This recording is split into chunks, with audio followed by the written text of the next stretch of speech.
This is the Detroit Sports Podcast Network. What's up, Detroit sports fans? Welcome to the Fan Report Show made by fans for fans, powered by the Detroit Sports Podcast Network. I'm Nick, and with me is Anderson to give us this week's topics.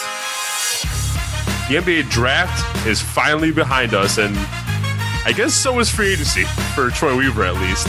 We're going to talk about both of those, and we'll give some takes on some news out of Lions training camp. It's a Fan Report. It's been an extremely eventful week here in Detroit sports. You've had Eric Haas be named the AL Rookie of the Month for the Tigers. Mm-hmm. You've had the Wings get free agency underway and bring back Tyler Bertuzzi for a couple of years. You've had Jacob Verana go to arbitration, so you know he'll be back as well. And then you've got the Pistons draft and free agency all like we have not done an episode since the draft. Nope. And that seems so long ago at this point. And it's not like we skipped a week or anything. We didn't. We're on our normal schedule. It's just free agency was like just how 3 the schedule days after fell. the draft. And that, yeah. Yeah. And obviously Lions training camp started this past weekend as well. I wanted to kind of kick things off with a little bit of Lions training camp because I know there's not as much to really talk about there. So okay. I figured we'd just get that out of the way. I wanted to kind of ask you a question, and I wanted to get your opinion on something. I've got a question for you too, but shoot. Does this look bad for the Lions, their new front office and coaching staff, with the fact that they had been hyping up for weeks that fans are at practice, fans are all fans are welcome to come to practice on Monday. It's the first day of pads. Like, we're ready to hit somebody. Football is back. And they had these big events. They marketed this that, you know, fans are going to be there with pads or not, fans won't be with pads, but players will have pads on and there's going to be some hitting. Real football is back and fans are excited to watch. Well, come to find out, that was against the CBA, the new CBA, in that you cannot put pads, your first practice with pads cannot be until 2 days after your first off day. So they practiced Saturday, they were off Sunday. They were marketing Monday as the day with pads. Well, that would have been against CBA. So they had just your run-of-the-mill summer practice in shorts and little to no protective equipment. Does it at all look bad for you? Like, does this sound like a same old Lions situation to you that they didn't know the rules yet again? I mean, is it on the coaching staff or is it on the marketing team? I would imagine it's on everybody in that building, because I don't think the marketing team can run something about how a practice is going to work without first asking the coach if that's how it's going to be. Like, you can't say, "Oh, we're going to have but like what George if Blaha in the building and he's not even there." Like, no, that's not how this works. What if the instruction was like, yeah, announce that, Tuesday, August 3rd is going to be our first pad practice, and then they announced Monday. I believe Dan Campbell is quoted to have been said that Monday was going to be their first pad practice. So rookie mistake then. But like, you have a former head coach on your coaching staff, and Anthony Lynn, who was a coach last year. No, he surrounded himself with a lot of experience. So like, right. And I understand it's the whole new CBA, but does it at all worry or bother you that once again the Lions organization doesn't know the rules of the NFL? I mean, they didn't actually end up going out in pads, but like, either way, I'm not going to read too much into it. They ran a marketing campaign, invited all these fans, had the freaking local sports radio station there to have the first day of pads, and lo and behold, they can't even wear pads. Like, don't get me wrong, I am not that upset about this. I find it honestly, I don't know what you want me to say. They're going to suck. I know they're going to suck. I find it hilarious. Because looking back through Lions history, there have been so many instances where the Lions coaching staff and their front office or whoever has not known the rules. Look at Jim Schwartz and the Justin Forsett touchdown that shouldn't have been, but because he threw the flag, it was. That will always sting. Yeah. That's top 5 most angry I've been watching a Lions game. I was there. Trust me. I don't think I've ever heard a building so loud with just boos. And I was about to say, is it because of you or? and then you have Caldwell with, I don't know. He had several blunders. We won't even go there. But I mean, counting was one of them. Yeah, that was a big one. Doesn't it all worry you that this is like a step in the wrong direction from the get-go? Like they kind of tripped over their own 2 feet here? Because it kind of feels like that a little bit. I find it more funny, comical, and funny than anything, but I'm fully willing to give him a mulligan on this one because I do feel like there had to be some miscommunication somewhere down the line. Like there's no way this just gets past everyone where everyone thinks that the CBA rules are different than they actually are. Like that's why I'm willing to give a mulligan. I'll be honest with you. I straight up think you're giving them too much benefit of the doubt. I straight up think so? Yes, I straight up think that the Lions and their coaching staff and everybody screwed this up. I do. I just don't think it's that big of a deal. I straight up do believe that Dan Campbell went out and said, yep, Monday we're putting pads on and we're hitting. Oh, shit, we can't do that? Oh, all right, we'll do it tomorrow. Like, I straight up do believe that they thought that. It's very possible. I think it's likely, considering he's on record saying that that's what their plan was. Like, I just don't think it's that big of a deal. I think it's more funny than anything. You can chalk it up to a rookie mistake, whatever. You could chalk it up to it being a new CBA and Anthony Lynn not under this, whatever. Regardless, I do think that they messed it up. I just don't think it's a big deal. So I'm not going to put too much weight into it. I have one for you. Yes. Are you at all worried that rookie corner Ifeatu Melifonwu and rookie wide receiver Amon-Ra St. Brown reportedly threw hands today at practice? No. In fact, I encourage this shit. If you you can point to every single training camp in the NFL. Like the Giants ended their practice with a freaking brawl today. And then what was it? Was it the Panthers? The Panthers had a player carted off the field and a defensive back kicked out because of a dangerous hit. Like immediately cut. Immediately. Oh, they actually cut him? I heard they just kicked him out of practice. No, they cut him. Well, see ya. Sucks for you. He was an undrafted rookie for him this year, and they cut him. Okay. Well, that sucks for him. Really does. But regardless, I encourage these guys to have a level of competitive drive on the field and a level of tenacity and getting after it. Everybody's excited to play football again. So the emotions run high. And I've been to a Lions practice back in the day where I saw a fight break out. It was Mike Williams and someone from the defensive back way back in the day. It was like 12 years ago, something like that. I don't know. But it was a long time ago. Whenever I see a small fight, throwing hands or whatever at practice because somebody beat somebody or they were getting a little too physical off the snap, that doesn't bother me. You're football players. That's what football is all about, contact and getting after it. So I don't have a problem with it. Yeah, if anything, it just shows that we drafted some passionate rookies. Now, if we start hearing a bunch of locker room issues going down the line, then that could be an issue. I'll be honest with you. If you just throwing hands for guy in the heat of the moment and guy in his face, maybe do a couple swings, I wouldn't even really be worried if it was like these guys actually started to dislike each other because they're two rookies. Yeah. And you know what happens when two rookies go at it and the veterans are around? They laugh and watch. They bring out the popcorn.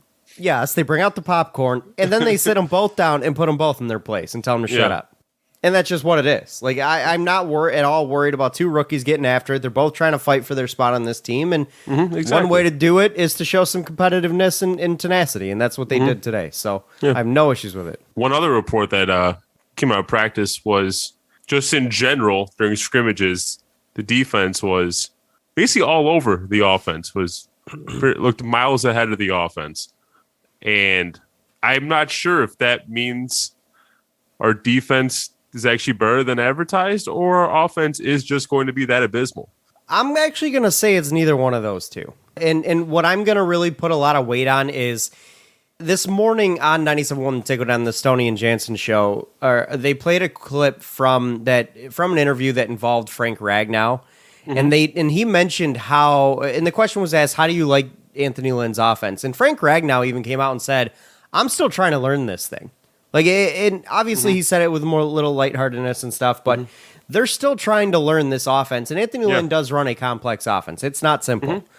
So they probably are going to have some growing pains in that regard. Like, these guys are still trying to figure it out. Jared Goff's in a completely new system, completely new O-line, new center, new receivers, new coach, new scheme. Like, everything is new for the quarterback. Everything is new for every player that's out there at this point. There's going to be some communication issues. And when you have an offense that's not clicking or isn't quite all there in terms of execution, that just makes the defense's job easy. Like, it doesn't. They don't even have to be good. They just have to be in the right spots. And it just makes their job easy in that regard. So I'm not going to put really too much weight on the first practice of the year or second practice of the year that the offense isn't clicking yet in a brand new scheme. Like, that doesn't worry me, and that doesn't get me all excited about the defense either, because, again, their job is easy right now. So I'm not going to put any weight in that, really. It just... Because I do think that this offense is actually better than this defense. I do think that they have better talent there, so to speak. They've got the best position group on the field on either side of the ball in that offensive line of any grouping in this team. They've got a really talented running back. They've got a really talented tight end. And in all reality, they've got a quarterback who has made a Pro Bowl or two. So do I think he's great? No. But I think he's better than a lot of the guys in the defense. That's for damn sure. So I'm not going to put any weight in the reports that the defense is all over the offense, because, again, these guys are learning the scheme still. I think you make a very good point. And obviously, when it comes to defenses, there's also a learning curve. And Aaron, you have a new defensive coordinator in Aaron Glenn as well. But yeah, it's no matter what the scheme is defensively, it's kind of easy to take advantage of an offense that's still learning the scheme. Yeah. So there you can always just jump into that passing lane, pick it off. You can always get behind the O line if there's a lot of miscommunication going on, if there's still a learning curve happening. And exactly. And especially if a receiver runs wrong, like if receivers are meant to run crossing routes and one doesn't end up crossing, like the entire goal of that play is to spring one receiver because of the crossing route. Like it. But if you're not running it right, it's never going to happen. So it's just the defense's job gets a hell of a lot easier when the offense isn't quite all there. Yeah, that kind of leads me into my last Lions topic. Unless you have anything else on the Lions, just a few other reports that I've heard coming out of camp, like Olynyk McNeil being compared to like a dancer in the way how active he is off the line. I've heard that in pre-draft comparisons too. I remember he's just a very twitchy kind of guy that just really gets after it and is tough for a player to block, for an offensive lineman to block, because he's got so many different little intricacies in the way he moves. And that right there is, and also Frank Ragnow coming out and saying that one of his favorite things about Olynyk McNeil is the fact that on every single play they go against each other, Olynyk is asking him, okay, so what was going through your head there? Like, what did you see out of me that, maybe I could adjust? Or, he's asking the right questions to the veteran guys in the trenches that can help him get better and grow as a player, to give him the edge that he needs. Because it's not like he's asking, Joe Dahl. He's asking a perennial potential all-pro center in Frank Ragnow what he needs to do better. Yep. And so he's learning from the best in that regard. So that's something that's really kind of encouraged me about Olynyk McNeil in a big way. Yeah. And it shows a humbleness, shows an eager to learn, and shows he's ready to work. And I agree. I love that. Did you also see that reportedly Jared Goff and TJ Hawkinson have an extremely strong connection? I have heard that, but it doesn't really surprise me, because who else are you throwing the ball to? Exactly. Granted, I also have heard that a lot of people coming out and saying that Amon St. Brown is a dark horse in this offense because he is one hell of a slot receiver, according to reports coming out of camp. And that was my dark horse. That was my guy that I felt like could take a huge step up this year and be a big player, because, again, there's a lot of room for guys to make a stamp in that receiving core right now, because there isn't somebody who's head and shoulders above anybody else. And that's where guys like Amon St. Brown, Quintez Cephas can really make an impact. But yeah, speaking of this offense in general, the Athletic put out an article today ranking all 32 NFL offenses. Would you like to wager a guess as to where the Lions rank? They put them like 29th, didn't they? No. I will confirm they are in the bottom 5. So 27th. No, I'll give you one more hint. They're 15 spots lower than their ranking last year. So 32nd. 31st. Okay. One last question. Can you name the team that they're ahead of? The one New team. York Jets. Nope, New York Jets are ahead of them. Huh? How? The hell do the Jets have? Rookie quarterback Zach Wilson, Corey Davis. I guess they did bring in Corey Davis. Okay. I think that's kind of it. Who else sucks? I'll give you one last hint. There's a lot of question as to whether this quarterback will even play for this team. The quarterback will even play for this team this year. A lot of question whether or not the quarterback will even play for this team this year. I would wager no. He's not talking San Francisco, is he? I was going to say, because that offense is way better. I think most people would probably wager no on this one. Oh, the Texans. Okay. Yeah. I for some reason, that is a team that I've just like completely forgotten about this offseason. Right. Because I know the likelihood of Deshaun Watson not playing. That's why they loaded up on their running backs. Yeah. I mean, they had David Johnson, Mark Ingram, Philip Lindsay, Rex Burkhead. Yeah, I don't quite understand their goal there. Like, at some point, they monster. have to throw the football, right? It's a true next man up situation in that backfield. But in all reality, to kind of get what you're to kind of answer what you're getting at here, like, have the Lions done anything to give anyone a reason to believe that they're better than that offensively? No, not And the to answer is me. no. Like they haven't, and I don't necessarily agree that they're that bad. Like I do think they're better than the Jets. There are teams out there I do think the Lions' offense are better than, but they've done nothing to prove that to anybody. Like it's not like Jared Goff is some crazy good quarterback or some top tier signal caller or something or passer. And DeAndre Swift, albeit had a good season last year, but he's not in the top 10 of running backs right now. He's probably not even in the top 12. Like he hasn't proven it. We're going purely off potential with him. Receiving core wise, they may have the worst receiving core in football. It's definitely up for debate. You have TJ Hawkinson in an offensive line, which are great to have, but you got to have something else to get, to take advantage of that offensive line. And that's where you think the potential of guys like DeAndre Swift come in and Jamal Williams. But again, it's going to require everyone for this offense to prove to be top.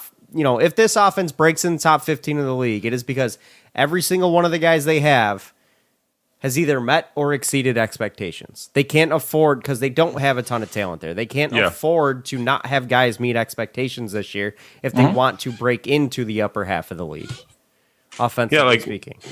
I mean, you always have that possibility, for example, that Quintez takes a big step forward this year. You have that possibility that Amon-Ra St. Brown looks like a steal from the draft. Obviously, you have a fantastic offensive line as long as they meet expectations. But let me ask you this about guys like Amon-Ra St. Brown and Quintez Cephas. Outside of Lions fandom, how many people are saying that these guys are going to either be considered a steal or take a huge step up? That's why we're Exactly that's why we're 31. Exactly. Yeah, I know. I'm agreeing with you. Yeah. But as you say, you're going to need a lot of things to break right if you want to get into that 15 range. You need everything to break right and to get you there because you don't have the talent to put you there. Yeah. So I can already see it now, though. I can see a lot of the Matthew Stafford truthers from the Matthew Stafford later years using this season to be like, see, look what you had in Matthew Stafford and you gave that up. You see? I can see that happening. I just say don't buy into that. They're probably going to have to wait a few weeks to actually see how he does over in LA because he's already hurt. Yeah. So one more thing that came out of camp that I saw this week was the hype surrounding Penei Sewell and how this man is the real deal and how he is just a legit offensive lineman, that he's just an absolute monster. And I kind of wanted to gauge your thoughts and your excitement levels for this offensive line, adding a guy like that into the mix that has a guy like Frank Ragnow, has Taylor Decker, has Jonah Jackson, who for all intents and purposes, that left side of the line was very good last year to this year. I think could potentially be great. Then you add Penei Sewell on a rookie deal to that, this offensive line, and I've said it all along, has the potential to be elite this season, next season, and for the next few. It's entirely possible. Oh yeah, I'm expecting them to open up a lot of holes in the line for DeAndre Swift to run through. I'm expecting them to buy a lot of time for Jared Goff to find somebody out there, and I have a lot of hopes. I mean, the reports are that Sewell actually looked really good in practice. Has looked really good in practice so far. So that's what I'm saying. Is the reports have come out are saying that he is the real deal. He is legit. That he is a man amongst boys. That's what I'm saying. So that's why I have a lot of hope that that DeAndre Swift is going to be able to find a lot of running lanes between the tackles. He's going to be able to get outside the run to the box. Outside. Yeah, outside the tackle box. Jesus. But yeah, no, I'm not even, it's probably foolish of me to think this way, but like, I'm actually fairly confident that we are going to have an offensive line that's going to be in the top 5 range. All right. I was going to say, like, I'm almost positive we'll have a top 10 offensive line within the next couple of years, with the ceiling being in top 5 to the best in the league. But I said it's probably foolish. But I will say, I don't think it's unlikely that they reach that ceiling. Like, I think they have the talent in place to where they can absolutely reach that ceiling, and I'd almost be expecting of them to. With the amount of assets that they have put into that offensive line, they have 3 first-round picks that they have drafted in this organization and are under contract for several years. Ragnow just got a big deal. Taylor Decker got a big deal last year, and Penei Sewell's under his rookie deal in the first year of his rookie deal. So they've got the 3 main pieces of this offensive line here for a while. And then you add in the fact Jonah Jackson also was on a rookie deal, and then you got, Big Papa V. But regardless, it's the makings of a line that could seriously be stupid good for a while. Anything else to add with the Lions camp before we move on over into the plethora of Pistons conversations that we have? No. All right, let's kick it on over to the Pistons side of things. Obviously, it's been an eventful week. Let's just start it off with the biggest news that has happened in the last 7 days. That is the NBA draft, where the Pistons did walk away, and we saw the reports come in just a few hours before the draft started, but Pistons walked out with Cade Cunningham. Didn't even really waste any time taking him either. Like, they came out pretty quickly. No, they didn't let that clock wind down. They did the job. They went out. Like, that's exactly what I would have done. I just said, Adam Silver, here you go. Now, looking back, do you still think that there was any chance? Like, do you think that was all just a bunch of bull? Yes. Yes. We could trade the pick. We could take someone else here. Like, I was adamant then. I'm so adamant now. I don't think the Pistons ever wanted to trade the pick. I think they did their due diligence on guys like Jalen Green and Evan Mobley, just because of the possibility that Cade Cunningham ends up with a degenerate knee or decides to do a bunch of cocaine and get caught at the border trying to smuggle in drugs for the cartel. Like, that's the only way they would have taken anybody else. Yeah. And I've been saying it all along. Like, was I at all worried at some point? No, not really. But regardless, that I do think that was the pick all along from the beginning. Cade Cunningham was their guy. You saw during the lottery when they got all hyped and were jumping around, high-fiving, going nuts because, they got the guy that they wanted in Cade Cunningham from the beginning. Yeah, and even if Jalen Green supposedly had the better workout, I can't imagine his interview went better than Cade's. I just can't. Just listening to him now. No, I don't. From what I've heard, Cade Cunningham is an intelligent individual. He's an intelligent young man. I have not quite heard the same thing about Jalen Green. I have not heard really much about his intelligence in all reality, but I have heard Cade is a smart kid. And you can tell by the way he composes himself, by the way he does his interviews. Like, he talks. He doesn't just say sentences like that seems scripted and given to him. And he just, I'm here to win a title. I'm here to rookie of the year, MVP, all-star, blah, blah, blah, max contract. Like, he just listed things off that he wants out of his career. And I'm talking about Jalen Green.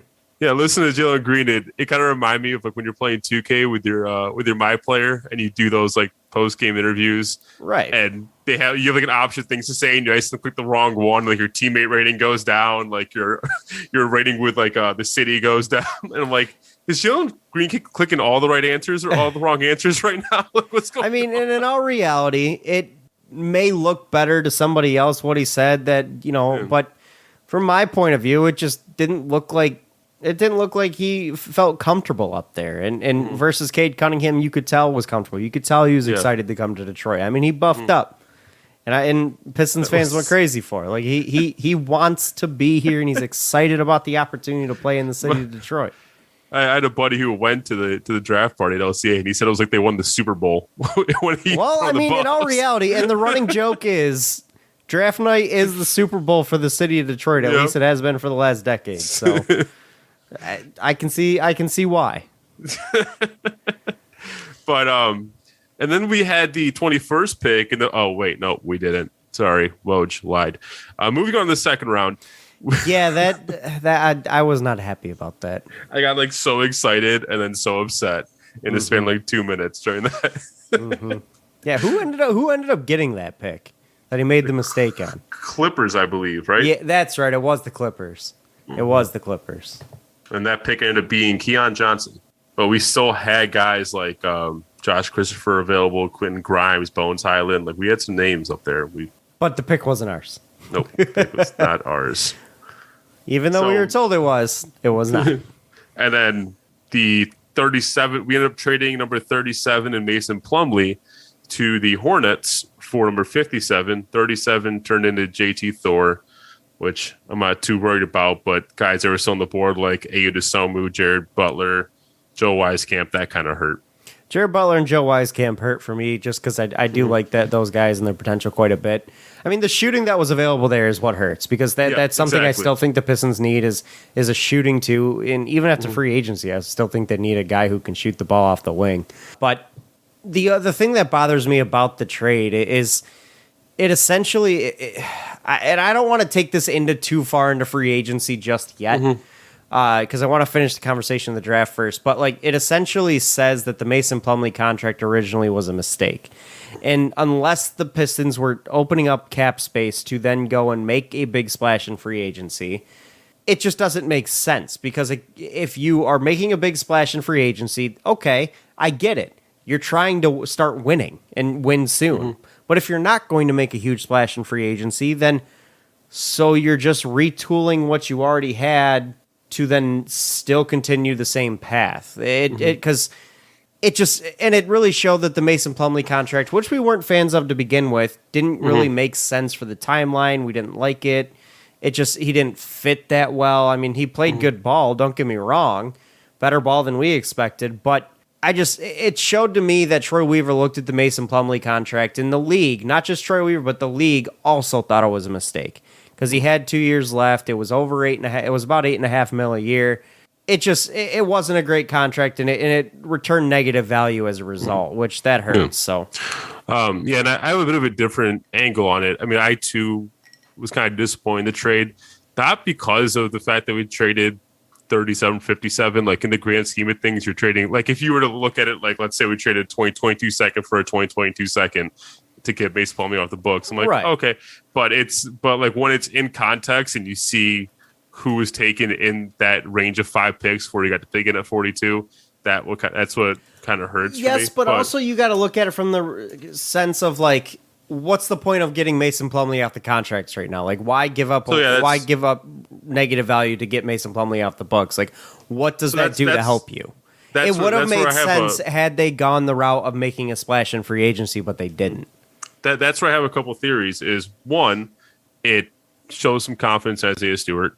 They want him to be the starting center, and they don't want to pay Mason Plumlee. Maybe they don't want to play Mason Plumlee 8.5 minutes. What was it? 8.5 mil, 9 mil, 10 mil. He was making. So then, why'd they go and sign a guy for 12.5 mil to take minutes? Well, we're getting there to take minutes away from Beef Stew. And then the other one is now that you have Cade, you're going to be running a lot of pick and roll, and Mason Plumlee is not much of a pick and pop threat in the pick and roll. So it could have been a thing where they just don't think that Mason Plumlee fits in the system now that they have Cade.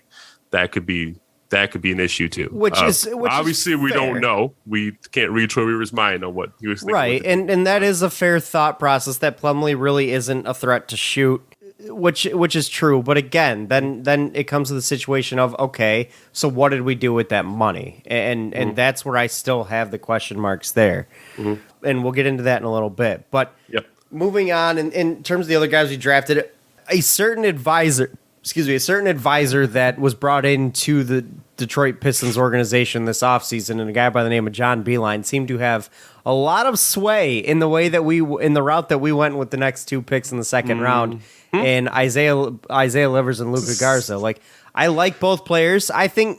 I really do wonder if he did have it actually influence these picks. Oh, it's fun to say he did. But. I'm 100% in belief that he did. We went 2 Big Ten guys, including one that he coached. Yeah. I 100% believe that he had some say and influence in those picks. And my thought process is this with each of them. I think both are solid players. I think Luka Garza has a chance to be a backup center for this team and a little bit of a scoring threat off the bench. He doesn't play much or great defense, but he's got the ability to stretch the floor, shoot the ball, and just hope he doesn't turn into the Big Ten's biggest production of the big white stiff, which I swear the Big Ten has a plethora of them every single year. Are you worried at all that numbers are obviously the shooting percentage? I don't think are shooting percentage, but I think the actual stats are a bit inflated because of the competition he was going against at Iowa. The Big Ten wasn't great this year. I'm not going to put too much weight in anyone's stats this year. Yeah. And the reason I say that is because nobody played a real schedule. So, and I know they just played a Big Ten schedule, which the Big Ten always seems to play each other better than they do anybody else. And that's where I say that I'm not going to be too worried about it because they do. It is a physical division. It is, it is a little bit tougher to play in the Big Ten when you're in the Big Ten. It's not as tough to play the Big Ten when you're outside the Big Ten. And that's where I say, okay, I'm not going to worry too much about it because of that. But either way, I do think Luka Garza is a solid player. But again, we're talking about a second-round pick here. Like, if he doesn't pan out, what did we lose? Nothing. In all reality, nothing. Yeah. So take it for what it is. And then Isaiah Livers is a guy who is still hurt, probably won't be available until October. I have heard reports he's not going to be in Summer League. Neither is Isaiah Stewart. I have heard Cade maybe, though, which is kind of shocking to me. Isaiah Stewart was still in a walking boot in the WWE event a few days ago. So I have heard that Cade Cunningham may be on the Summer League roster, which is kind of a shock to me. I would love it. And we play the Houston Rockets in Game 2. So I'll be honest with you. Cade versus Jalen. I'll be honest with you. I don't want it. Really? I don't want him on the Summer League roster because I don't. What's the point? Just get his first little.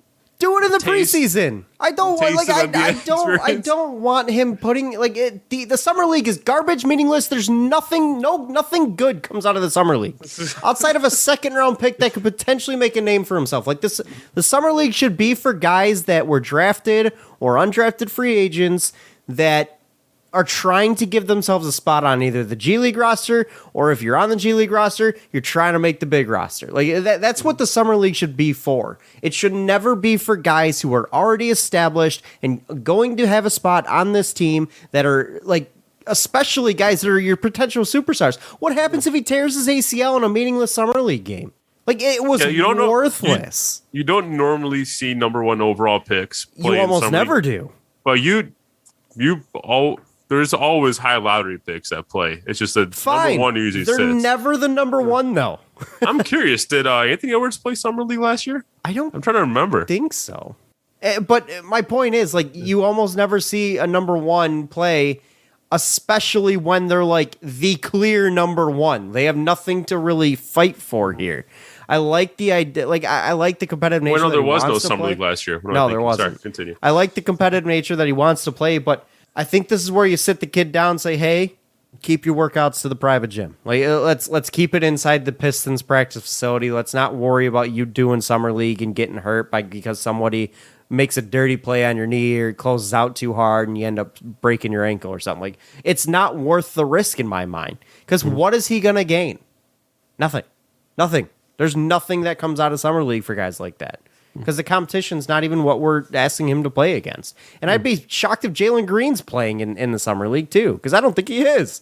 It just doesn't make sense to me. Yeah. All I'm saying is if they both do play in Game 2, I'm watching that. So it's going to be on ESPN. I'll be honest with you. I'm not. I know you're not. I think Summer League is the stupidest thing. I okay, I can't say the stupidest thing because I do think it has a purpose. But it has zero purpose for guys like Cade Cunningham and Jalen Green. Like, none. Let them play in the preseason, get their feet wet that way. That's at least against some NBA type talent. Yeah, but speaking of our second round picks, though, I'm not a huge fan. I know a lot of people are. I'm not a huge fan of what we did in the second round because, yes, obviously, guys in the second round are going to have a lot of question marks. I don't know what Isaiah Livers' ceiling is as an NBA. There's a lot of unknown with Isaiah Livers, to me at least. We know he can shoot the ball. We know he was able to defend decently well at Michigan, but defending in the NBA level is a different thing. And being 6'7", it's kind of hard to project him out as a really good 3-and-D player at the small forward position. And I'm not sure if he's quick enough to guard two guards. I'm sorry, I was reading something. Who you meant talking about? Isaiah Livers. Isaiah Livers, yeah. Yeah, I'm saying like being 6'7", at least in the NBA, it's a little bit harder to project him being an effective defensive presence against opposing small forwards, and I don't think he's quick enough to guard twos. So it's a little bit harder for me to project him as a 3-and-D player he was in college, which I think is also part of the reason that he did go in the mid-second round, adding to the injury too. But if he can show that he is able to play some high-level defense in the NBA, then I would say it was a solid pick because I'm not too worried about his shooting. I do think he can shoot, and he showed some added aspects to his game also before he got hurt. Luka Garza, on the other hand, I mean, I love his offense. Who doesn't love his offense? I just get worried how long you keep a guy like him on the floor without, giving up too many points to the other team. He did slim. It does Cantor argument. Yeah, it does look like he slimmed down, so that's a good thing. So maybe he can be a little bit quicker. Maybe it adds to his defensive ability. Hopefully, I'm underrating his defense, but that's going to be the big selling point for me on Luka. Like much like Isaiah Livers, I'm not worried about his offense. It's a defense I'm worried about. And then Balsa Kupravica, was that his name? Kupravica. Don't ask me how to pronounce it. Definitely don't understand that one. No, I don't get that one either. It looked like he was just drafting for size on that one because we were having a consistent theme in this draft up to this point, which was Troy Weaver was drafting shooting. He was looking for shooting. He wanted to infuse his team with some shooting. Kupravica doesn't add that at all. He had size, and that's it. He doesn't add defense. He doesn't really add much of anything except for size. Like you said, he had size. He's a 7'1" stiff, and it's. I don't understand because I don't even know. Called it keep in mind this is the fourth to last pick in the draft. Hollinger called it the worst draft pick in the last 10 years. Wow. I'm like, that's bold for the 57th overall. That is bold for the 57th overall pick. I mean, Anthony Bennett happened in the last 10 years. Yeah.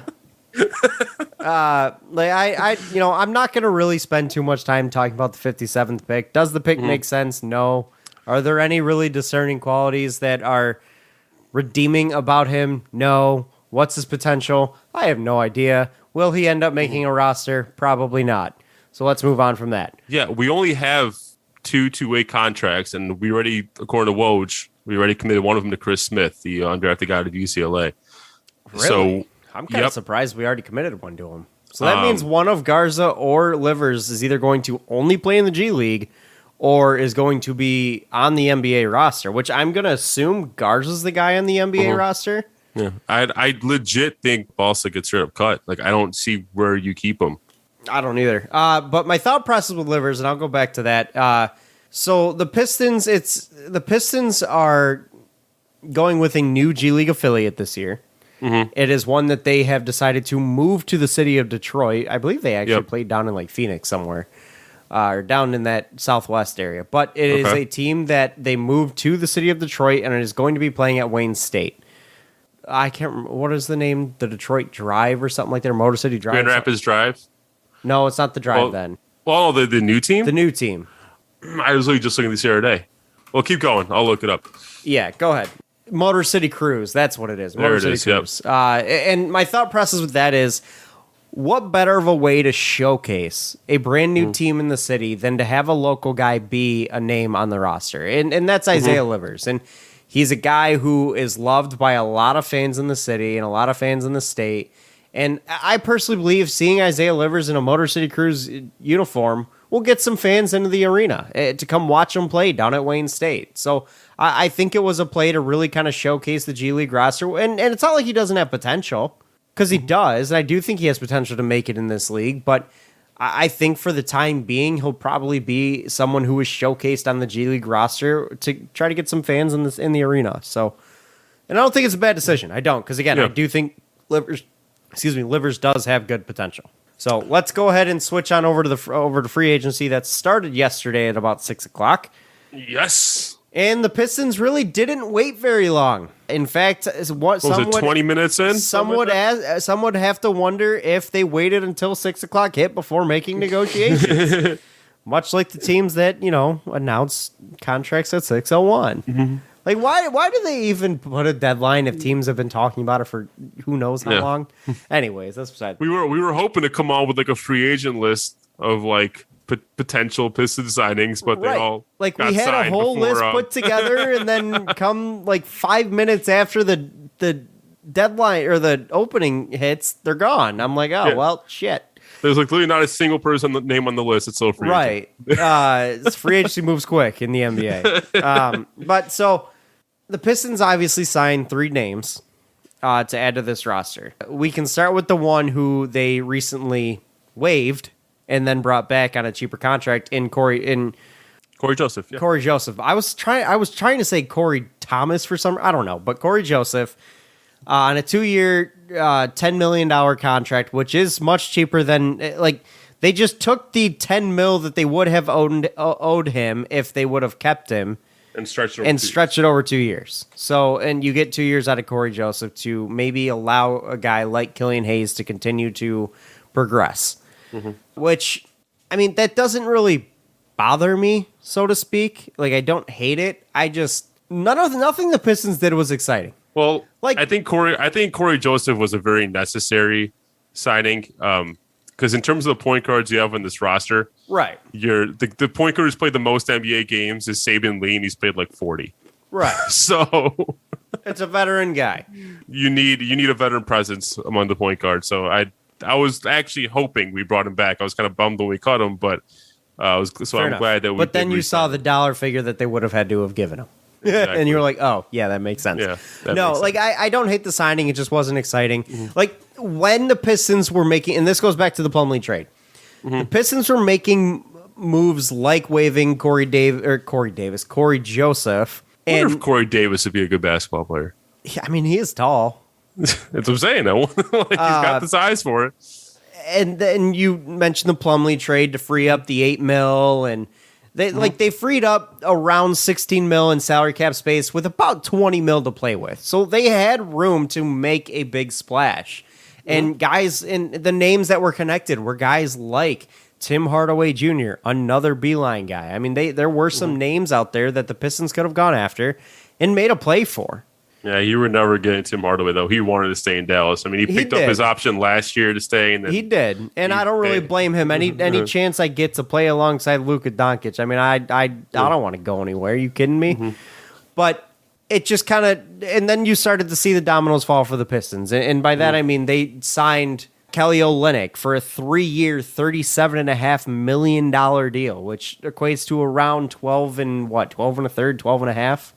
12.7. I don't know. Is 37.5 or 37 flat? Either way, it doesn't matter. Continue. Either way. Either way. 3 years, $37 million. And then they obviously brought back Corey Joseph as well. And I'm blanking on the third name. God, Trey Lyles. Trey Lyles. They brought in Trey Lyles at 2 years, $5 million, which I know that sounds minuscule for a contract, but that was a really bad spitting sound. I'm sorry. Did we really have to bring in a guy who's not very good, might I add, who's a locker room problem, and oh, by the way, blatantly said that the city of Detroit's one of the 5 worst sports cities in the country. Why did we bring him in? To add some context, it was on Richard Jefferson's podcast, where it's like basically a comedy podcast where they trash everything all the time. Wonderful. But it doesn't take away from the fact that like he was trashing his old team, his old coach, complaining about practice. Like, that's not the kind of guy I want. I'm sorry. Like, even if he has the potential as a reclamation project, considering it was a lottery pick just a few years ago. There's a lot of lottery picks in the NBA that don't work out. But exactly. Like no, like I just for me to believe in a reclamation project, I gotta believe in the guy, and I just don't believe in the guy. I don't believe in Trey Lyles as a player. I don't believe in Trey Lyles as a teammate. It didn't quite make sense to me, considering this guy really has never. It's not like he wants to be here. He said our city sucks. Like, come on. Why would you put a guy like that in our town to potentially dog us even more somewhere? Like, we already get enough hate in this town. Why bring someone who actively hates us? But anyways, Trey Lyles, in all reality, it means nothing. And there's actually a chance he gets cut. Like, dude, is it a guarantee that he makes the roster? No, especially with the amount of young talent on this team. It might have, again, been like a summer league roster ad or a preseason just practice and then player ad. Over to because we talked about the Corey Joseph, which again, both you and I agree, it is more of a necessity because they need some a veteran leader in that point guard spot that can eat up some minutes to allow some of the young guys to continue to progress. The big splash, I can't really say the big splash, but the big signing that the Pistons made was bringing in Kelly Olynyk on that 3-year, $37 million or $37.5 million, however much it is, to essentially be your other center. And we mentioned how they didn't want to pay Mason Plumlee $8.5 million to be the backup center. Well, now you're paying a guy $12.5 million to be your backup center, which begs the question, why? I understand what Olynyk brings, and I understand what the numbers looked like in Houston, and I understand he got a big opportunity there, which the numbers look good in Houston, but you could, without a doubt, make the argument they were heavily inflated because nobody else could score on that roster. That's what I'm worried about is those numbers are not real, because you look at the rest of his career and didn't put anything close to that. He averages, I believe, 10.5 points a game, if I recall, or 12 points. Like it's not a great number. But at the same time, I don't think we need him to put up 19 and 8. No, he can rebound a little bit, and he's decent defensively. I won't say he's great or good. I think Plumlee brings just as good a defense as he does. It just begs the question: is outside of shooting, what does Kelly Olynyk do that makes it worth paying him the extra $4.5 million better than Plumlee? So, what does he do better than Plumlee that gives anyone a reason to pay him that much more? Here's the thing: there's basically nothing he does worse than Plumlee. I don't think he facilitates the ball as good as Plumlee does. He opened that aspect of his game in Houston. He was averaging like 4.5, 5 assists. I think he's a decent facilitator. I think Plumlee has a little bit better vision. Vision than Olynyk does. You also have to understand, in Houston, he probably had the luxury of teams willing to crash down on him, which opens the man up. I don't think you're going to get that luxury here in Detroit. Yeah.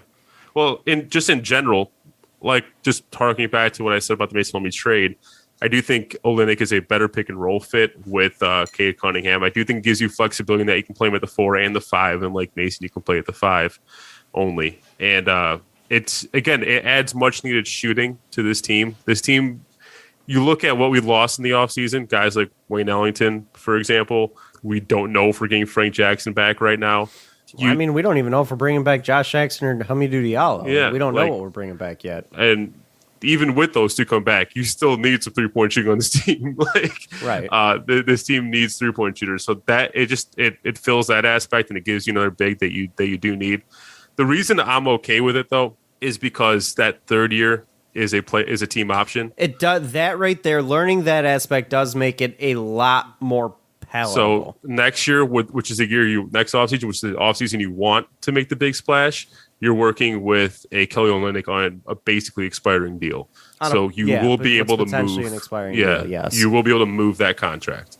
Now, is there any cap hit in that option, or is it just a blatant off the books entirely? I don't know. Because sometimes with those options, it's like half of it's a cap hit, or a third of it, or something. I have seen those before, but I mean, if it's a blatant off the books, it doesn't hurt in that regard. Which again, this season isn't really the year that I'd be saying the Pistons need to go for it. Next off season's when the Pistons need to open up their pocketbook and make some plays. So you can arguably move that contract next year, but if that's your goal, like again though, that brings back the question: if that's your goal.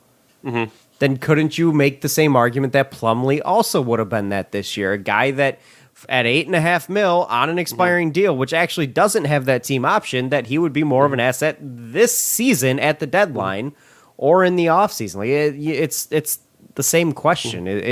Basically what it boils down to is Troy Weaver decided he's better off moving down the second round and adding scoring, and someone would probably be better fit with Cade than sticking where he's in the second round, grabbing another second round, grabbing one of those guys at the top of the second round, basically, and keeping Mason there, who you could argue doesn't really fit with this offense. Right. I do think Cade. Olynyk does fit a little bit better.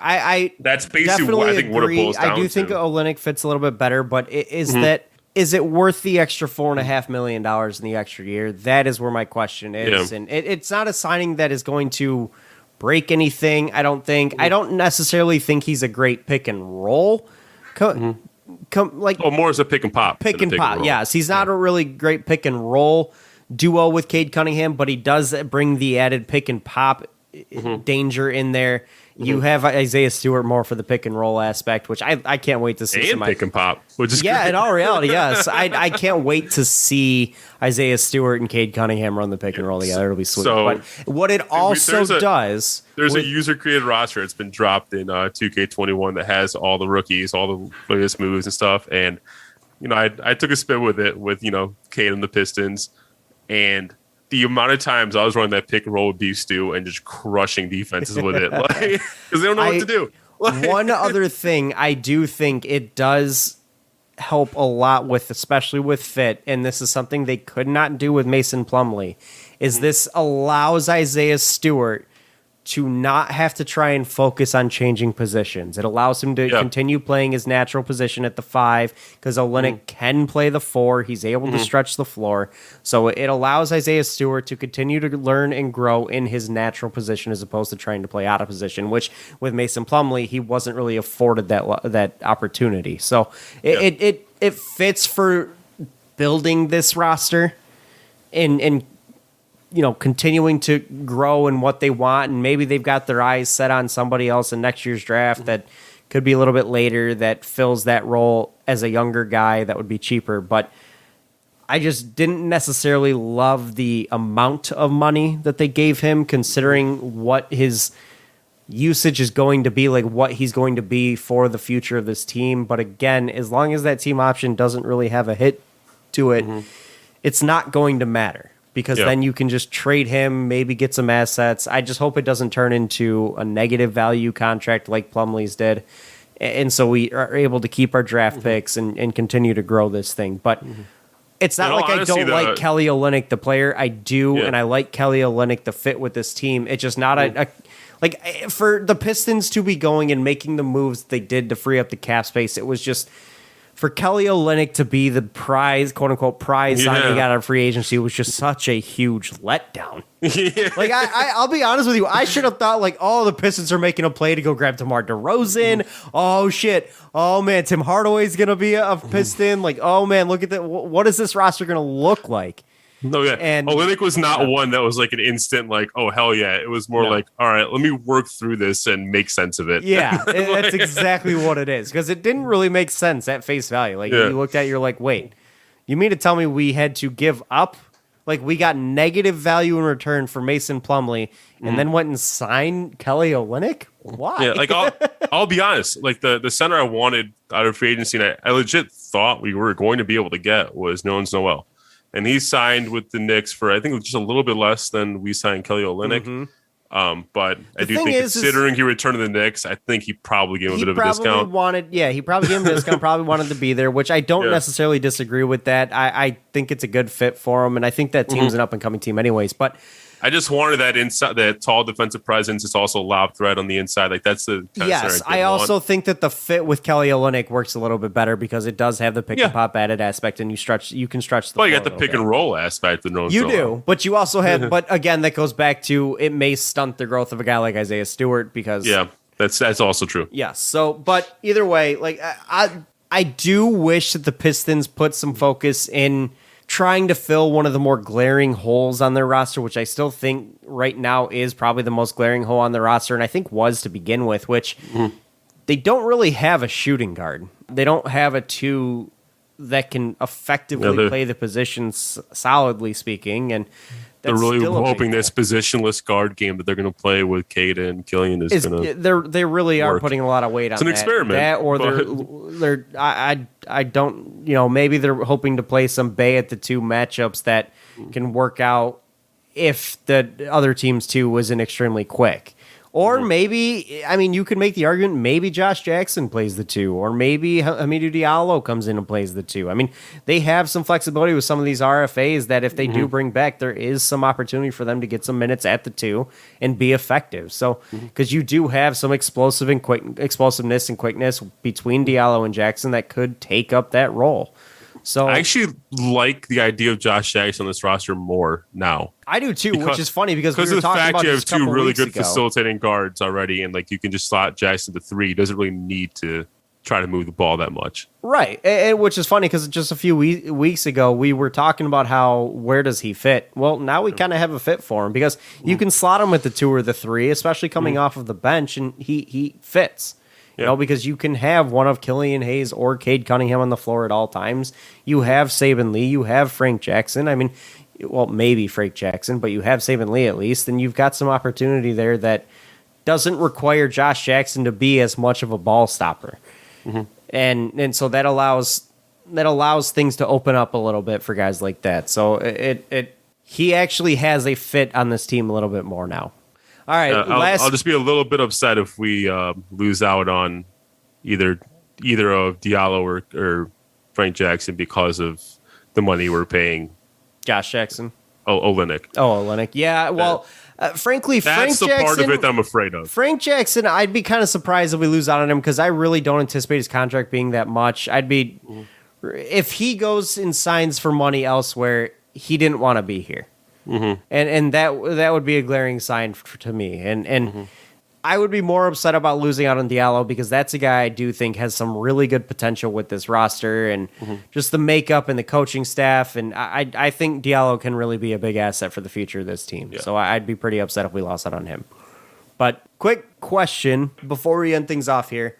I'll take it as a 2-parter, and then I'll put it into one. I want a grade for the draft, I want a grade for free agency, and then I want an overall grade of the Pistons offseason so far. I'm going to give the draft a B+, just because I give the Cade pick an A+, and there's only so far I can knock him down for back half of the first round draft picks. So, but the fact that you traded back and all back that. Back half of the second round draft. Yeah, sorry, back half of the second round. So, like, I wasn't all enamored with the second round, so I can't, in all honesty, give it an A, but can't knock it down too much, so B+. I'm going to give it an A- just because, like you said, I really can't put too much weight on back end of the second round picks. I actually do kind of like the Livers and Garza picks. I'll give them like a B- to C+ in that regard. But the Cade Cunningham pick obviously is just such an A+ that by default he just gets the A-. It's cheating because it's the first cheating. pick, but regardless, you walked away with Cade Cunningham. How could you ever be upset about that? Yeah. Free agency. I'm gonna go a solid B. Again, it's the Kelly Olynyk thing. You had to really talk yourself into it for it to make sense, and I totally don't get it. Even though it's only for $5 million over 2 years, I totally don't get the Trey Lyles signing, and the Corey Joseph thing was kind of a necessity, and it was a smart move, cutting the money that you're paying him, basically. So, but like, there's nothing that jumps out like, oh, this was a great free agency, and there never was going to be, if you ask me. Like, man, that's where I was hoping that's what they were clearing the money for. But I'm going to go B- here, like a very low B-, because again, I do think the Kelly Olynyk signing was, like you mentioned, you have to talk yourself into it. But it's one of those signings you're able to talk yourself into. Like we managed to do it here. Corey Joseph signing was basically out of necessity. And then, like you said, the Trey Lyles one just doesn't make sense at all. So a B- and a very low B- because I do think it left a little bit to be desired when you had the names that were connected to the Pistons, and you seemingly lost out on them because players didn't want to leave their organizations for Detroit, which is fine. I mean, we've been dealing with that for a long time. So, but either way, B-. So overall grade, Andrew? B+. Yeah, it's pretty much where I'm sitting, is about a B+. Now, considering how excited we were about last year's offseason with everything then, does this at all worry you about Troy Weaver and his potential to continue to build this roster? That we've taken a bit of a step back in terms of the grade. I mean, let's be honest. Last offseason, we were also scratching our heads. Like, why did we sign Mason Plumlee, for example? Fair. Why are we bringing in Ja Okafor right now? We just drafted a center. Like, fair. So to be honest with you, I think there was less questions with this offseason than there were with last offseason for me with Troy Weaver. But you also got to remember last offseason's actually panned out in a way. You got to remember bringing in guys like Josh Jackson, like some of the names they brought in that got you excited. Jeremy Grant got me excited. Got you excited. Yeah. Whereas this offseason, you didn't have that. But the only signing that I genuinely do not like is Trey Lyles. That's only for $5 million over 2 years. And the only draft pick that I genuinely do not like was Balsa at number 57. So, fair. Like, it's very low weight to the ones I didn't like. So I'm not too down on it. Fair enough. I'm still rolling with the Weaver train. Yeah, there's really no glaring like, oh my God, why the hell they do that? That's going to hurt. Yeah. You know, the moves that we don't think worked are ones that aren't really going to have any weight beyond this year, if even for this year anyways. So I can't really fault them for it. So I'll stick with that B+ as well. And I'm still on Troy Weaver train. Like I still think this is one of the best GMs in the town. I think he's putting this organization on the path of success and high success at that. And I'm excited to see what the future holds for this team. My last thing, did you see the new courts that the Pistons unveiled? They put the skyline on the court, didn't they? I heard that they put the skyline. I didn't notice on the court. that. They did like a 3-1-3. They have two. They have one with the 3-1-3 logo at the center, one with the traditional Pistons logo at the center. But they also have like a blown up version of the logo that goes past the out of bounds lines. It kind of looks pretty cool. But I thought I saw a picture where they put the skyline on the court. yeah, for those listeners who haven't seen it, Google it real quick. I think that's it's really what I'm cool. doing to take a there's look some at cool it. looking concepts. So I'm not gonna lie to you. Okay, I'm not gonna lie to you. I don't love the 3-1-3 thing. It just. I'll be like, it's not something I'm like, oh my gosh, it's amazing, but I think it's better than the other stuff we've been putting out. So if you look at the 3-1-3 court, the skyline is along the near sideline. I missed that. Okay, which I think that's pretty cool. Yeah, I think that's pretty cool. I don't necessarily love the 3-1-3. You know what it kind of reminds me of is the Spider-Man logo. But I don't really like the look of the 3-1-3 logo to begin with. So like it doesn't really jump out to me as something that I'm like, oh my God, yes. I just But I wonder if this means new uniforms are coming. You know, I've heard that rumor. By the way, the sky. I don't see the skyline. I'm seeing the skyline as part of the frame. I'm not seeing it as part of the court. Look at this near sideline. Oh, I see. It's really small. I got it. Okay, it's not big, but it's there. Yeah. All right, but continue, I think that's probably the coolest part of the whole court. Yeah. But either way, it's possible we could be seeing some new uniforms. With that 3-1-3 court, they obviously went with just a blue and white look as opposed to a red, white, and blue. So there's potential that maybe the Pistons are rebranding it under just the blue and white, which puts Those them... the teal is coming back, though. Sorry, No, fellas. which to people in our generation, that's sad. We love the teal, but I have heard that it's not very popular amongst anybody else. Yeah. But maybe the Pistons are looking to rebrand and and scrap the red and just go with the blue and the white, which puts them alongside the Lions and Tigers as well. So we've seen other cities go the route of a 2-color scheme through all their sports teams, and Pittsburgh's obviously one of them. So maybe it happens. Who knows? But I don't think the Red Wings will ever change, and they shouldn't. Just saying. But either way, I mean, I like the idea of rebranding and starting new because the last 10, 15 years have much not needed. been good. So I like the idea of rebranding, starting new because you have a new face, a new orchestra, like a new orchestrator, new composer. Like you have so much new with this team to build within the future. So rebranding kind of gives you a fresh start and gets you excited about the future. Yep. So I 100% agree.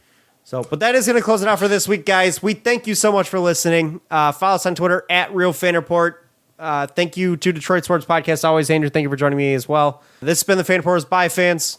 For fans. We will catch you guys next week. Have a good one. Peace out. Peace.